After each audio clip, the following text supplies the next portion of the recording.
If you've ever spent any time on the internet, you'll eventually stumble into a community or genre of aesthetics. It feels like everything nowadays, no matter how niche, has its own terminology. And it's pretty fascinating how we've started to designate different swaths of tropes in media into those certain aesthetic categories. Dark academia, cybercore, dreamcore, glitchcore, cottagecore, weirdcore, and vaporwave. This style encapsulates an almost dreamy, otherworldly feel wrapped in vibes of lush neon colors and synth jungle. Endless beaches and liminal cloudscapes, phantasmagorical 3D imagery, and crystal clear waters are just some of the common themes you'll see. Vaporwave is seeped in the feel of 90s and 2000s optimism, tinged with the melancholy of memories long gone. This style can be found all over in movies, games, music, and visual art in general. It's had kind of a comeback in recent years, with many remixes of older music, collages of neon colors, and VHS edits being created all over the internet. There are, of course, variations of this style, from the sad girl aesthetics to the synthwave or outrun vibe, but I want to focus on the more utopian virtual side of things. Now, I know it might just sound like I'm making up terms here, but I promise there are countless subgenres of vaporwave, and I will doubtlessly stumble into another one without realizing it. Utopian virtual is usually used to describe a musical genre of vaporwave, but its associated visuals are kind of what I'm going for here. The kind of aesthetic bordering on what would become Frutiger Aero, with its focus on grassy ecoscapes and clean ocean blues. Speaking of music, it would be remiss to neglect to mention the soundscapes of vaporwave too. I'm sure we've all seen the Feels music compilations scrolling through YouTube, etched with nostalgic imagery of Miami beaches and retro CGI. Vaporwave music is often created from sampling of smooth jazz, atmospheric D&B, or 90s pop, and it all has that surreal energy of flowing synth and fuzzy echoes.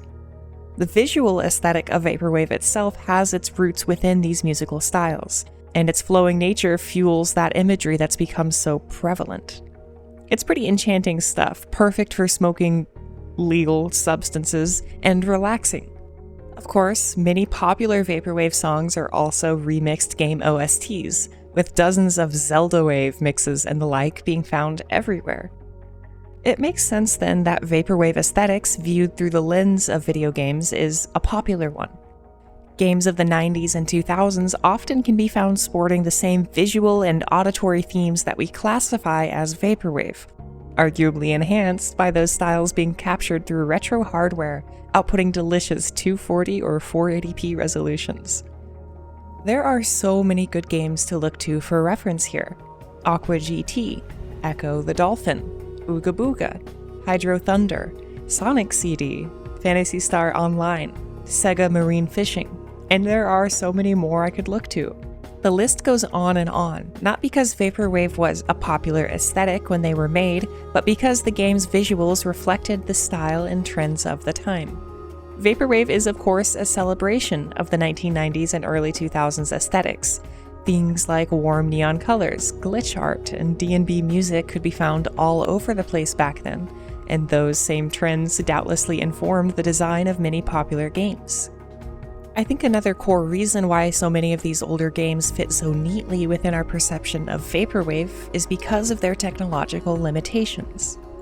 Looking back at these games these days, even though many of them are incredibly detailed, their graphics aren't representations of realism. And what I mean by that is that they tend to almost have an impressionistic style, viewed through our modern eye. At the time, they were cutting edge, but playing them today conveys the sense of style over realism. Take a look at some of these backgrounds. They're undeniably beautiful, but strangely empty and lacking just enough detail to give the feeling of liminality. But how come the vaporwave styles that originated from the turn-of-the-century design have faded away? As the years went by, it would seem that the bright tones and dreamy aesthetics began to fade as technology enabled the pursuit of realism. There are, of course, many exceptions, with Nintendo games especially holding on to stylization over photorealism intentionally. And as the kids who grew up playing games in the 80s and 90s began to enter the field of game development, we began to see more and more games that had stylized, often pixel art design. especially as indie development continued to become more widespread in the 2010s. This trend has expanded to start including more games with the PS1 aesthetic, such as Signalis, Bloodborne PSX, Dusk, and the Tartarus Key.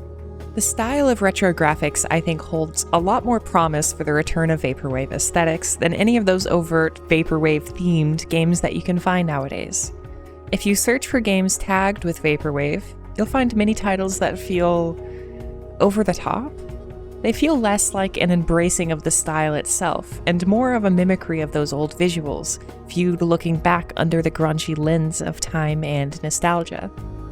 And that's okay, it can be a fun aesthetic, and it arguably is what those developers were going for. And if you enjoy that kind of stuff, more power to you, but I think it misses out on a lot of what made those old 90s and 2000s games' visual aesthetics stand out. They weren't designed around that specific visual style. The focus was less on making or copying a certain aesthetic, but rather the design within the games were simply a product of their time, built on the foundations of the greater pop culture zeitgeist. Back then, these warm gradients and lighthearted design was just the modern trend, the way things looked. Now, obviously, it would be impossible to revisit those old styles without acknowledging or looking back to those aesthetics. All art does build off of the works that came before, of course, but I think it's important to understand where they came from in order to really capture what makes this visual genre so special. 90s aesthetics are an evolution of the 80s Memphis styles, emboldened by the widespread adoption of digital image editing that was ushered in by brand new programs such as Photoshop, which released in 1990. It's a rejection of the dull or dark palettes that came before, and a reflection of a society that, at least in the West, was experiencing a time of prosperity and optimism following the end of the Cold War and the fall of the Berlin Wall. Technology was taking leaps in evolution before everyone's eyes, and the next century was just around the corner. There was a sense that the future was coming, and media and graphic design reflected this, with a playful energy and a focus on technology and digital renderings. Take a look at some gaming-centric magazines from this era. They are unabashedly vibrant and bold, a huge contrast to the more gritty and darker imagery from magazines in the mid to late 2000s. Now, obviously, I'm painting with a broad brush here. There are other aesthetics from the 90s that rejected this pop culture style, such as grunge, which certainly embraced a darker vibe as a sort of counterculture aesthetic. And depending on if you were a minority during this time, your experience could have been a much different one than the optimistic picture that's often painted when talking about this decade. But these are just some of the many things that contributed to the colors, sound, landscapes, and UI design of many video games at the time. Their virtual worlds were a parallel reflection of the focus of CGI imagery and blossoming graphic design. The early 3D graphics are quintessentially 90s, a transitional period from the 8 and 16-bit era to what would become the future of the vast majority of gaming. I think the devs of modern Vaporwave-themed games are onto something with their color palettes and low-poly design, but at the same time, they feel limiting, like they're worried about creating visuals that might not align with what the public perception of Vaporwave is. The games seem resigned to be set within endless roads, pools, or environments that feel like a real-time piece of glitch art. And I want to say it again because I don't want to step on any toes, but these styles might be what their creators were going for. Vaporwave is an aesthetic, something that is personal, and what it entails absolutely shifts between different people's perceptions. But what I would want to see more of is a more free-form approach that incorporates these design inspirations, from their colors to their environments, without requiring every model to be textured with a 90s graphic. I want to see things like low-poly models, groovy Vaporwave music, and level design that isn't just reminiscent of old video games, but that builds off of them, without keeping nostalgia in their focus. Give me a title that has outstanding gameplay in its own right, in a vacuum, with Vaporwave aesthetics as a set dressing and a lens to view the world through. This is an interactive genre after all. If the game isn't the focus, if the game isn't fun, then in my mind, it's nothing more than nostalgia without substance. So, what I'm really saying here is, please make a game like Pseudo Regalia, but set on a beachscape. Please and thank you. Okay, bye!